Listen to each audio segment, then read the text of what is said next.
llamarse este bloque La Provincia por Dentro, porque vamos a hablar en principio de temas salariales, vamos a hablar de paritarias, de la carpa blanca y demás, y después vamos a pegar una mirada por lo que es el servicio penitenciario bonaerense.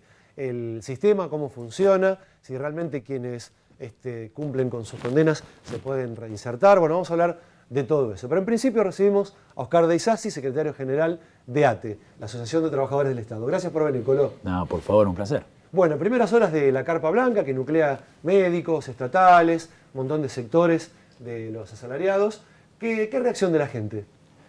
Bueno, la verdad que nosotros nos sentimos fuertemente respaldados en los reclamos, ya sea por los trabajadores y trabajadoras del Estado, y un creciente consenso en la comunidad, ¿no? Y esto no es menor, porque la gobernadora Vidal tiene un objetivo, que es disociar a la comunidad de los trabajadores y trabajadoras del Estado. Es más, si uno ve el discurso de apertura en la legislatura, uno ve cómo trata de hacer cargo a los docentes de que la crisis educativa tiene mucho que ver con ellos y con los reclamos para dignificar su tarea.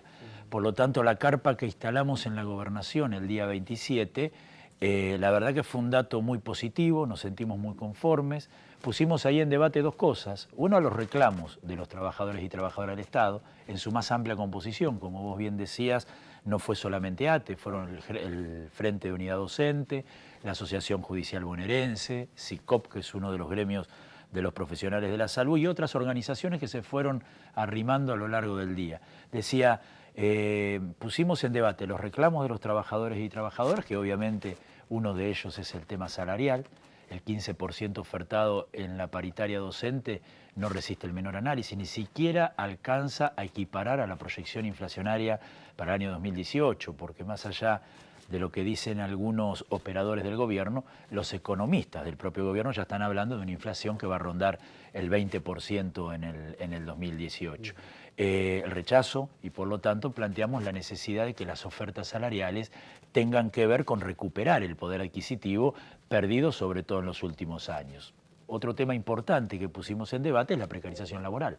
Nosotros tenemos más de 15.000 trabajadoras y trabajadores que están desarrollando tareas sin estabilidad laboral, que desde hace, en muchos casos, más de una década van todos los días a los hospitales, enfermeros, médicos, trabajadores sociales, psicólogos, personal de vigilancia, van todos los días a las escuelas, auxiliares de la educación, que hacen la limpieza institucional o que le dan de comer a los pibes desde hace varios años, van a los organismos de niñez a atender las penurias que los pibes en la provincia de Buenos Aires están teniendo de manera creciente, pero que sin embargo el 31 de diciembre viven sistemáticamente la angustia de no saber si van a seguir trabajando. Por eso el pase a planta permanente, junto a la reincorporación de los despedidos, fue una de las consignas que en la carpa estuvo presente. Y por último, aunque no menos importante, sino por el ordenamiento, está la defensa del Instituto de Previsión Social y de la obra social El IOMA. Del Instituto de Previsión Social, porque el gobierno está generando el déficit del mismo para armonizarlo en el orden nacional y entonces para que aumente la edad jubilatoria y se bajen los saberes jubilatorios. ¿Por qué decimos que está generando el déficit? Porque en el 2016 el gobierno creó un contrato que se llama contrato autónomo. Se dio en el marco de la Ley de Emergencia Administrativa y Tecnológica que se votó en la legislatura. Ese contrato autónomo expresamente primero dice que no tiene los derechos que tiene la ley del convenio, pero además que no debe hacer aportes a la caja jubilatoria. Hoy tenemos alrededor de 2.500 trabajadores y trabajadoras que se han incorporado con ese contrato autónomo, pero que no tienen aportes en la caja jubilatoria. O sea, se está desfinanciando el Instituto de Previsión Social y a la vez se jubila compulsivamente, como el caso de los docentes, alrededor de 3.000 trabajadores y trabajadoras que van a engrosar las filas de cobrar haberes como jubilado mientras se desfinancia el IPS porque las generaciones que se están incorporando no tienen aportes jubilatorios. Están preparando el déficit para armonizarlo. Lo cierto es que el Instituto de Previsión Social es ejemplo en Latinoamérica de cómo funciona, más allá de los defectos que tiene. Así es, da superávit y ahora claro, si siguen trabajando de esta manera, si siguen incorporando personal que no aporta y jubilando masivamente de manera compulsiva, la cuenta es muy sencilla. No va a haber aportes para financiar la jubilación. Y lo del IOMA, para terminar, porque es muy importante, hace un mes atrás vivimos una crisis de falta de prestaciones que fue terrible. Todos la vivimos, supongo que ustedes la habrán tratado en algún programa. Ahora, el IOMA tiene la mitad del presupuesto que tiene el presupuesto del sistema sanitario de la provincia de Buenos Aires. Recursos hay. Sin embargo, no se le había pagado a los prestadores y por lo tanto se suspendían las prestaciones. Entendemos que hay un proceso de vaciamiento. Ahora, Tanto en la todo caja. el mundo sabía la corrupción pornográfica que había en IOMA. Digo, ¿ustedes salieron a la calle a reclamar por eso? Yo tenía 27 años. Fito Aguirre era diputado provincial, Adolfo Fito Aguirre, que era en ese momento secretario de Acción Política de ATE, provincia de Buenos Aires. Nosotros presentamos un proyecto de ley donde decíamos que la obra social de los trabajadores del Estado tenía que estar conducida por los trabajadores del Estado. ¿Por qué? Porque la financiamos enteramente, con el aporte del descuento y con el salario diferido que paga la patronal. ¿Qué decíamos en ese momento? ¿Que el gremio tenía que conducirlo? No, de ninguna manera. Que el directorio tenía que estar compuesto en su mayoría por representantes de las trabajadoras y de los trabajadores y que tenía que ser renovable periódicamente porque si hacía las cosas mal, hasta luego la gente votaba otra cosa. Hay representantes gremiales minoritarios que decide el gobierno a qué gremio se le otorga. Por lo tanto, no tienen en primer lugar, no tienen capacidad de decisión, en todo caso, de opinión. En segundo lugar, no es elegido democráticamente por los trabajadores y trabajadoras del Estado. Y en tercer lugar, el cambio de ese representante está definido por el poder político. El IOMA, desde hace muchas décadas y hoy también, es un botín de guerra de los distintos gobiernos que lo utilizan para las campañas políticas o para los negocios de los que operan en el sector salud. Por eso lo denunciamos cuando tenía 27 años, propusimos una ley... Ahora? No, ahora tengo 56. Pero no lo denuncié yo, lo denunció nuestra política, nuestra organización sindical. Ahora, yo digo una cosa, ¿no? Yo te escuchaba cuando hablabas de esto del divorcio entre el reclamo de los trabajadores y la sociedad. Hay un punto en el que me parece que hay responsabilidades compartidas. Digo, hoy vos mencionabas el caso de la calidad educativa. Que un pibe salga de la escuela sin saber comprender texto, me parece que es injusto achacárselo al trabajador, al maestro, pero también me parece que es injusto achacárselo al Estado. Hay una responsabilidad compartida. Y del mismo modo, en todas las demás cuestiones que no funcionan bien en el ámbito de la salud, en el ámbito de lo que es la administración pública. Mira, la responsabilidad es de quien gobierna. La responsabilidad ¿Solamente política. de quien gobierna? No, pero pará. Que un pibe salga de la escuela sin comprender texto es solamente del gobernador o la gobernadora. Déjame desarrollarme. La responsabilidad política es de quien gobierna. Después los actores que trabajan en las distintas áreas de las políticas públicas tienen un rol determinado. Ahora, si uno analiza las políticas sociales, que en general son las que más van destinadas a los que menos tienen, ¿no? Claro. ¿Quién necesita del hospital público en general, del primer nivel de atención, de las políticas de desarrollo social? El que menos tiene. Veamos la conducta de los distintos gobiernos, a ver cómo se paran ante esto. Scioli, cuando se va de su gestión, deja al sistema de salud con un presupuesto que era el más bajo comparado entre todas las provincias, igual al de Capital Federal, pero con 4 veces su población. Miremos educación. Educación se va con una poda del 3% de la política educativa en la provincia de Buenos Aires. Desarrollo social. Desarrollo social durante el gobierno de Scioli era un área fantasma, no resolvía absolutamente nada, al igual que niñez. Asume el nuevo gobierno, y entonces veamos la conducta del nuevo gobierno, y se va con 15.000 trabajadores precarizados y con salarios que estaban al 46% de la línea de pobreza. María Eugenia Vidal, salud, bajó el presupuesto de salud, bajó el presupuesto de educación, reformó la ley de ministerios y unificó el área de niñez con desarrollo social. Las dos juntas tenían menor presupuesto que la de desarrollo social solo en el 2015, que ya era un ministerio fantasma. O sea, profundizó el desfinanciamiento de las áreas sociales, que son las que necesitan los que menos tienen. Entonces, plantear que los trabajadores y trabajadoras del Estado somos los responsables de que la eficacia del Estado no sea la que tiene que tener, lo menos que es no asumir la responsabilidad que tienen, y lo hacen desde la legislatura, como lo hizo la gobernadora.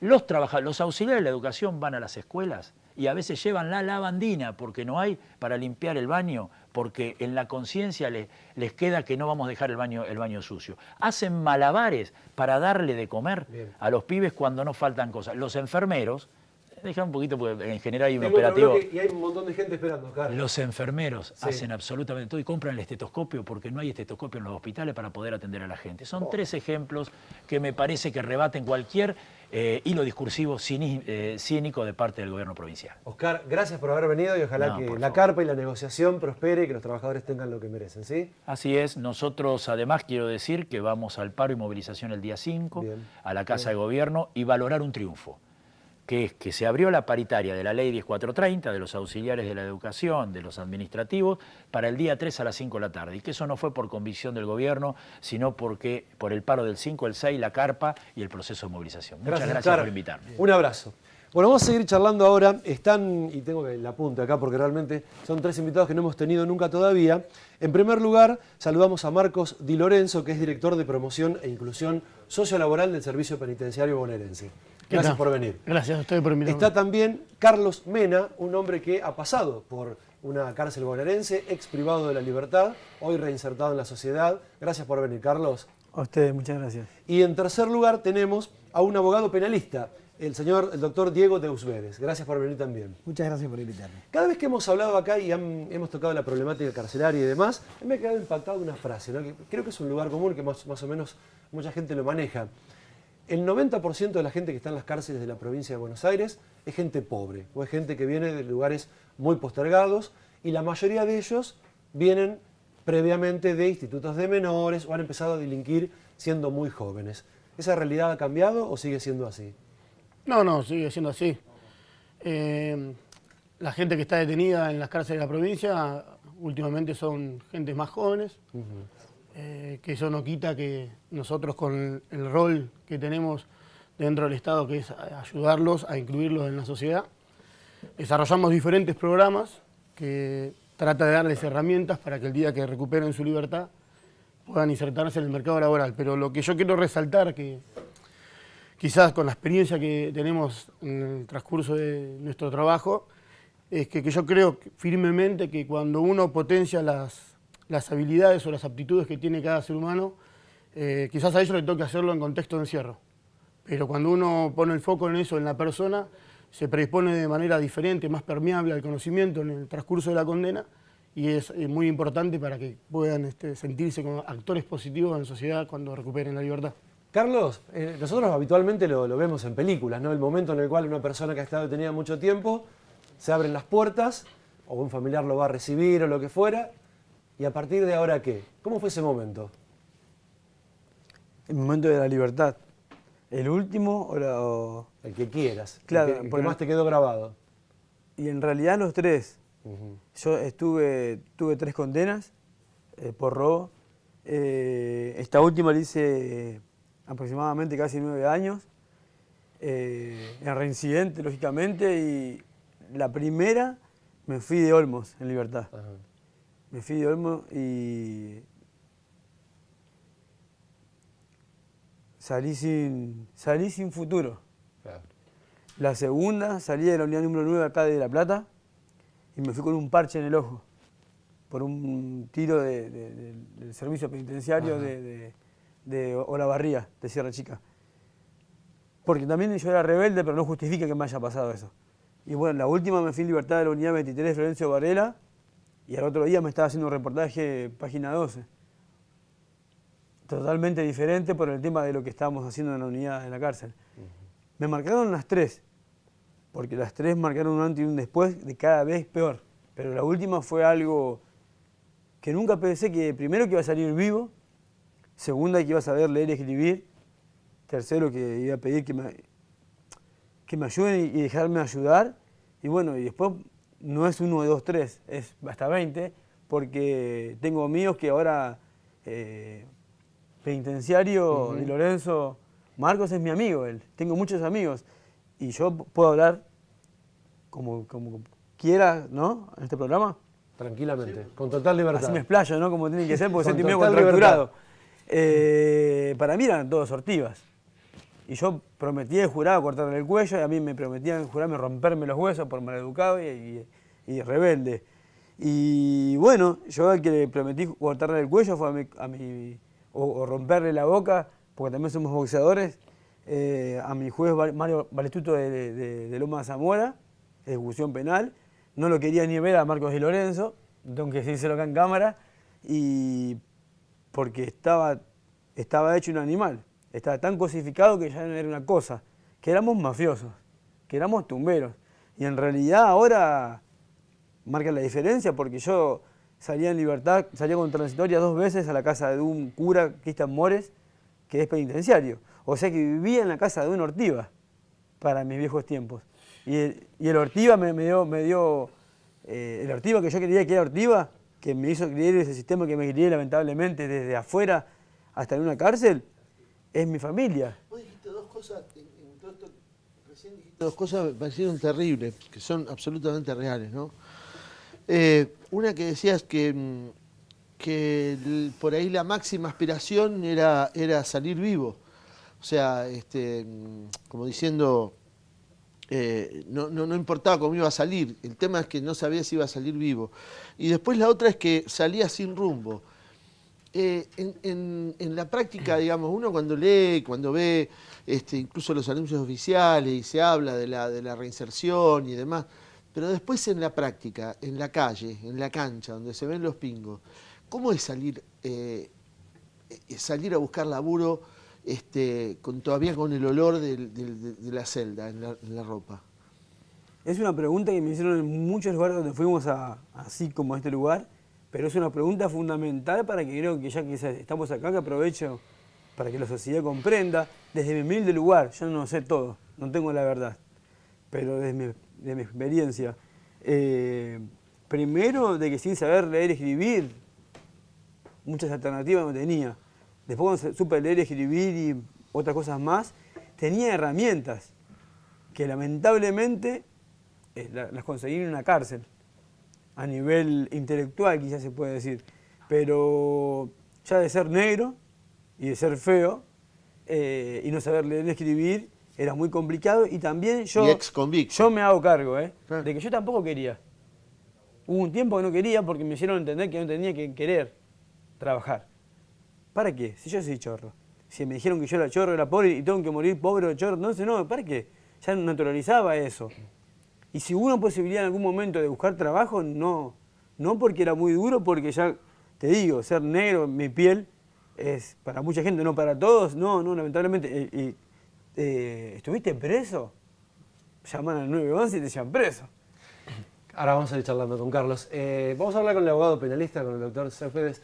Es difícil ser abogado penalista en este tiempo en la Argentina, en el cual la sociedad se dirime entre los garantistas, los que hacen cumplir la ley, la sociedad que pide siempre cada tanto bajen la edad de imputabilidad, piden penas más extremas. ¿Cómo se compatibiliza todo eso? Ser abogado penalista no es difícil, me encanta lo que hago, es muy especial, no es igual a cualquier fuero, no es lo mismo que ser abogado laboralista, de familia, abogado civil. Hay que tener una sensibilidad especial para sentarse frente al que uno va a defender y no juzgarlo, porque justamente para juzgarlo está el juez y uno está para defenderlo.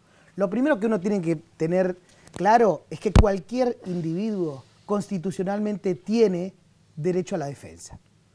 Entonces, partiendo de esa base y creyendo uno personalmente que la persona que está enfrente, que va a ser su cliente, merece un juicio justo y merece la mejor defensa, llevarlo adelante. Ahora bien, la sociedad cómo ve esto, y es la pregunta que me hacen muchos. ¿Cómo podés trabajar de eso? ¿Cómo podés trabajar con esa gente? ¿Cómo podés defender a estos? Muchas veces salgo fácil de la respuesta y digo, la Constitución en el artículo 18 dice que la defensa del ciudadano es un derecho humano inalienable, como todos los tratados internacionales al respecto. Pero la pregunta cuando yo ya quiero generar debate, es decirle, ¿cómo uno pretende demandar seguridad? ¿Cómo uno pretende pedirle al gobierno que baje la tasa de reincidencia, que baje la tasa de delito, si cuando le toca ponerse en la otra vereda y decir, bueno, esta es una persona que ha cometido un hecho reprochable, por eso el legislador puso esa conducta en el Código Penal, ha cumplido una pena, ¿y cómo yo lo recibo? ¿Lo recibo acá, como decía Carlitos, como un negro, como un convicto, como un pibe chorro? ¿O lo recibo como una persona que necesita una segunda oportunidad? Porque en la medida que la sociedad no entienda eso, va a generar los propios males de los que después se queja. Porque si a una persona le cierro todas las puertas y no le ofrezco la posibilidad de trabajo, e incluso temo de él y lo estigmatizo, lo más probable es que yo esté generando el propio demonio que después me come. Es como la frase que decía Cerati, tanto le temes que al fin sucede. Entonces, es necesaria una transformación en el servicio penitenciario para instalar una educación programática que dé programas de cultura, de oficios, de arte, educativos, que permitan transformarse en otra persona y darles herramientas. Acá, como decía Carlitos, o como decía acá el compañero del servicio penitenciario, para transformarlo dentro, pero también para ser una persona útil después y sacarle ese estigma. Yo creo que... Doctor, sí. Ahí, digamos, vuelvo a lo que es la práctica, ¿no? El enunciado y después lo que es en la cancha. A mí una vez me decían, ninguna familia se sostiene vendiendo barquitos adentro de botellas. Digo, las cárceles, el trabajo en las cárceles, convengamos que no es hoy por hoy lo que debería ser en función de a lo que se quiere llegar. ¿Qué quiero decir con esto?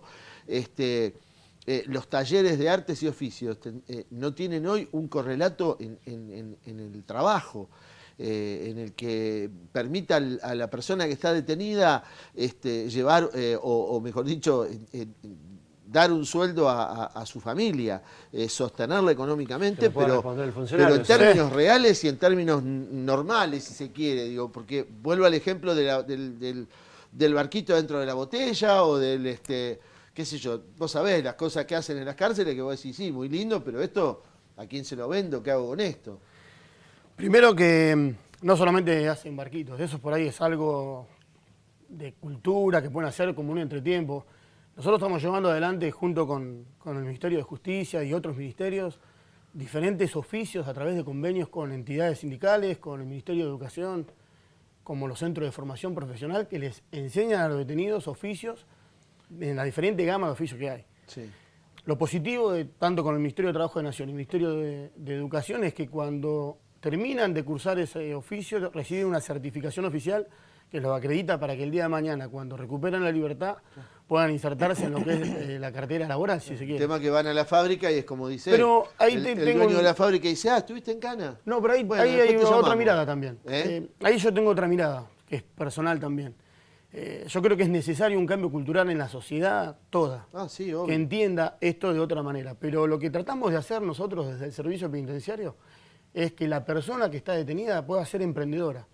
Cuando recupere su libertad se pueda ver como un actor positivo y ellos mismos sean emprendedores.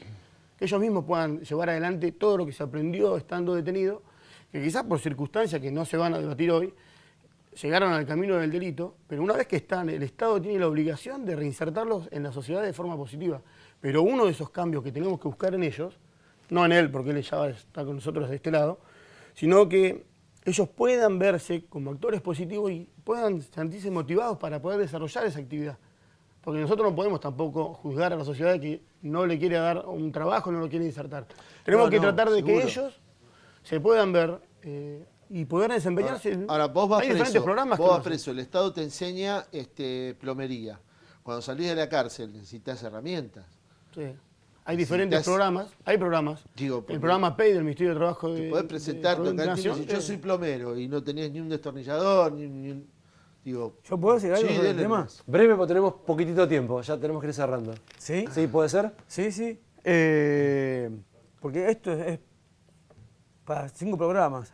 Sí, lamentablemente tenemos uno. Claro, porque yo estuve mucho tiempo detenido, no me dejaba ayudar, pero hubo un momento que me di cuenta que había gente buena. Y había mucha gente mala y no se hacía un carajo también. Sí. Y también se hace. Desde hace no tanto, yo empecé a ver otras cosas. Y que en realidad hay talleres. Sí. ¿Vos qué sabés hacer? ¿Qué aprendiste a hacer en la cárcel? ¿Yo qué aprendí a hacer? Sí. Primero, a no robarle el de al lado de mi celda. No, bueno, pero digo, para ganarte la vida. No, pero es difícil, ¿eh? Sí, es muy plausible, pero para ganarte si la uno vida, si uno se quería como si nos criaron a nosotros con el sistema ese, y es muy difícil que podamos acá y nos corra a todos y no nos coma. Seguro, pero para ganarte la vida, sí. ¿qué aprendiste a hacer? Ahora profesor de boxeo técnico. ¿De? De boxeo técnico. Estoy dando clases en Sí, sí, en sí, los se barrios. puede, en los A las los unidades. tres, no tenemos más tiempo, vamos a volver a convocarlos porque el programa se nos quedó corto. Hicimos una mirada por arriba de todo esto, pero bueno, ojalá que podamos haber aportado algo. Gracias, No, y gracias hasta a otro ustedes. momento. Gracias, ¿eh? Muchas gracias. Nos queda un bloque más de Ciudadanos. Quédese, no se vaya.